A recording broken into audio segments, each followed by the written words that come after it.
Yo, what's up mga ka-Chismax, no? Oh, ano pa inaantay natin? Hindi natin patagalan nyo ako, no? Kung ready na kayo, let's do this. Let's go.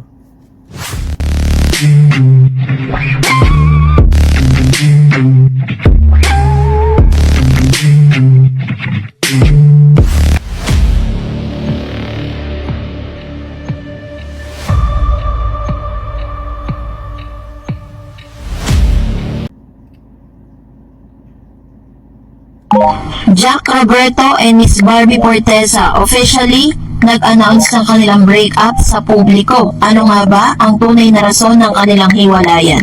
Isang oras pa lang ang nakakaraan ng mag-post si Miss Barbie Forteza sa kanya pong IG account. Hiwalay na ang kapuso at stars na sina Barbie Forteza, 27 years old, at Mr. Jack Roberto, 31 years old, matapos ang 7 taong relasyon. Kinumpirma ito ni Miss Barbie sa pamamagitan ng isang Instagram post ngayong Huwebes, January 2, 2025, isang araw matapos ang bagong taon. Sa kanyang madamdaming post nitong bandang 6 PM, mahihinuhan or makikitang walang sama ng loob si Barbie sa paghiwalay nila ni Jack. Nakuha pa niyang purihin ang dating kasintahan at sabihin naging masaya siya sa kanilang naging pagsasama sa loob ng 7 taon. Sinimula ni Barbie ang kanyang announcement. So ayan mga ka-Chismax, no? It happens, no? The very first 2025, kumbaga New Year kick-off.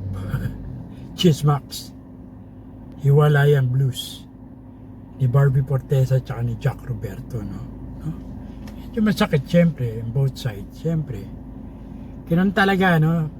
Pag hindi kayo nakalaan para sa isa't isa, ganun talaga ang buhay. Pag naghiwalay kayo, there's always a lesson to be learned. Ganun lang yun, learnings lang lagi, no? Well, of course, the memory. Hindi naman basta-basta mawawala yung love dyan, di ba? And it takes time. It will take time for sure. Everybody experience, no, yung mga hiwalayan na ganyan. Kahit ako na-experience ko, sakit. Hugot, no? No? Lahat tayo mayroong hugot sa katawan, no? Pero yung mga pagmamahal na yan, na-experience natin yung mga sakit, no? Lilipas yan at magdudulot na magandang aral sa ating buhay. At may darating na bago. Yan ang tatandaan nyo. May darating na bago. Kung ano man nangyari na wala, may papalit, no? Masigit pa. So ito, reaction ko dito, syempre, no? Walang makakapagsabi ng future, no?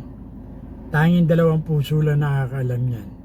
Kung ano man pinagawayan nila, well, of course, sa kanila na lang yun. Huwag na natin ungkatin, no? So tayo, as a viewers, as a fans, no?